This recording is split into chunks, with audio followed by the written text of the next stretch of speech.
Alright, what's up everyone? This is NinjaDeathStrike bringing you two Pokemon Black and White Wi-Fi battles. This is a doubleheader against the same opponent, same teams. The first match was very brief. You'll get to see here in a sec. I'm going to play the first match and then play the second, which was actually much better. But looking at my opponent's team, my team really doesn't match up very well. This is a very dangerous Sun team. With that Volcarona in there, and then the two Machamp Conkeldurr combo is going to be really hard for me to work around.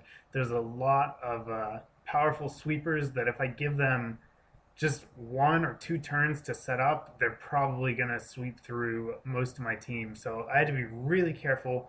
And looking at his team, though, I saw that if I could get just a couple of turns to set up with Puff, I had a real chance of being able to pull off a sweep on my own. So that's going to be my strategy. I lead with him. He leads with Ninetales. I thought he might want to lead with Crustle, so I went to Puff first.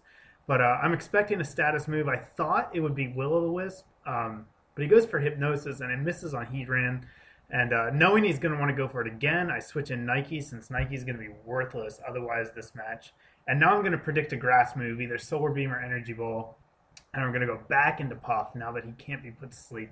I don't expect that he'll have Will-O-Wisp and Hypnosis on the same set.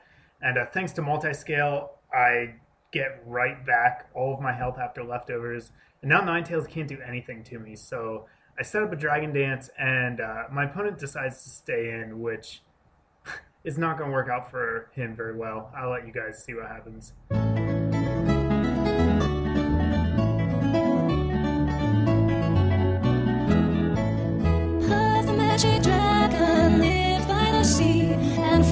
In the autumn mist in a land called Honolulu, little Jackie Paper loved that rascal Puff, and brought him strings and sealy wax and other fancy stuff. Together they would travel on boats with billows sail. Jackie kept a lookout, Persian Puff's gigantic tail.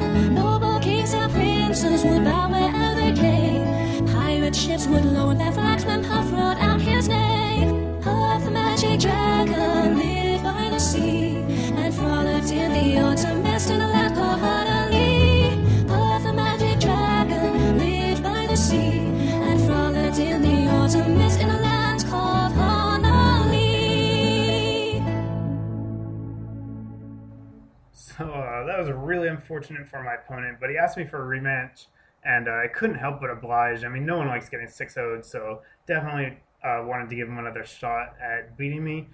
And we went back in, same teams, and I didn't want to lead with Puff this time, just to not lead with Puff. I didn't want to do the same thing twice in a row. So I decided to get cute, and I lead with Skarmory, attempting to bait him into a fire attack on the first turn. So I'm going to switch right out into Meltdown, my Heatran, and my opponent's way too smart for that. He just goes for Hypnosis, and I get Meltdown put to sleep on the first turn, which sucks because he would have been a major tool against this team, and now he's useless.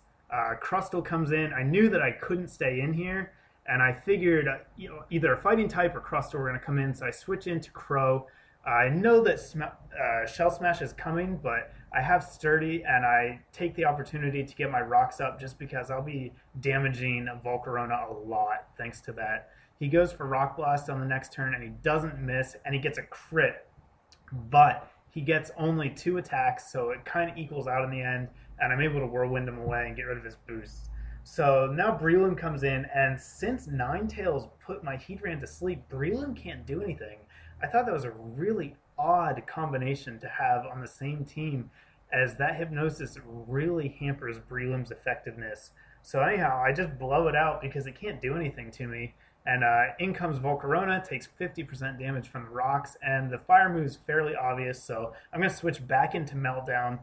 Even though he's asleep, he walls the majority of Volcarona sets out there. So I just switch into him, and now I know that my opponent's going to go into one of his 2 fighting types, so I pull a double switch, and I'm going to bring in Nike, my Gastrodon, because I figured this is the only turn of the match where Nike's going to be able to do something useful. I just have to hope that he hits through Confusion, which he does, and he lands a Toxic on this Machamp. So that was a huge play. even though it doesn't look like it was that big of a deal, that one turn really gave me an advantage in this match and created an opening for me much later in the game. So I get taken out on the second turn, but even just that one turn of status was a really great contribution to this match, and I was really happy that Nike was able to pull it off. I go into DJ Roomba next just to get that priority technician boosted Mach Punch. It does about half, and now I'm actually hoping that I hurt myself here so that it'll be a double down and I can bring in something without him getting switch initiative.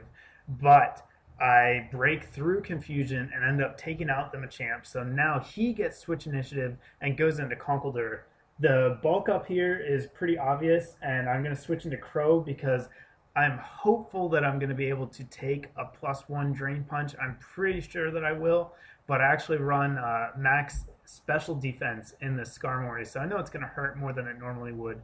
I live it though at 69, and once again, Crow's able to Whirlwind out a big boosting threat, and Volcarona once again gets dragged back in, and now it's almost dead. So here I'm willing to sacrifice Crow just because I don't want to go back into Heatran again. It's too obvious. So I stay in and go for the Brave Bird, and my opponent predicts me to go back into Heatran and tries to heal up. And this Brave Bird is absolutely going to wreck Volcarona. I take it out for good. That was a huge, huge threat to this team. After one setup, it was really going to be able to rip holes through my team, especially with Heatran asleep. And so Crow ends up dying. Now I get the double down that I wanted back when Hitmontop was in, and I'm able to bring in my Conkeldurr as he brings in his.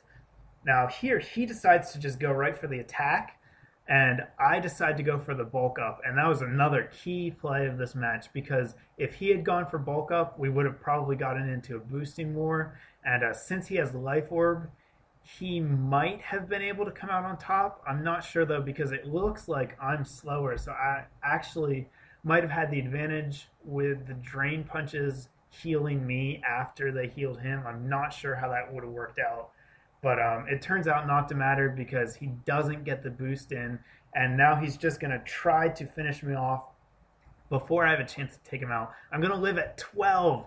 Lennon beast 2 Drain Punches in a row, and he's able to take out the opposing Conkeldurr and have enough health to be able to attack one more thing before he gets taken down. So now it's really just, what does my opponent want to sack? He brings in Ninetales. I go for the Mach Punch. I'm not sure if it's going to kill, but it's going to do a heck of a lot of damage if it doesn't.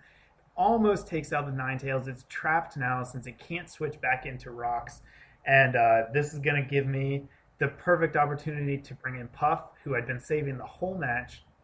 I make a bit of a misplay here. I should have just gone for the Dragon Claw to be safe, since 2 Dragon Claws will do more than 1 Dragon Claw with a +1 boost, and I wasn't sure I was going to be able to kill it here. I thought about just Dragon Dancing again, but I don't run any Speed EVs, so after a Shell Smash, he would have been able to outspeed me. Luckily, I get a crit, so it doesn't matter. I'm not sure if that crit mattered or not, since he's probably not invested in defense at all. Ninetales comes in and dies to rocks, and Breloom comes in and dies to another Dragon Claw, and I get a crit finisher. So that was a really intense rematch. Great game. I hope you guys enjoyed it. Stay tuned. I'll have more coming your way shortly. Thanks, guys.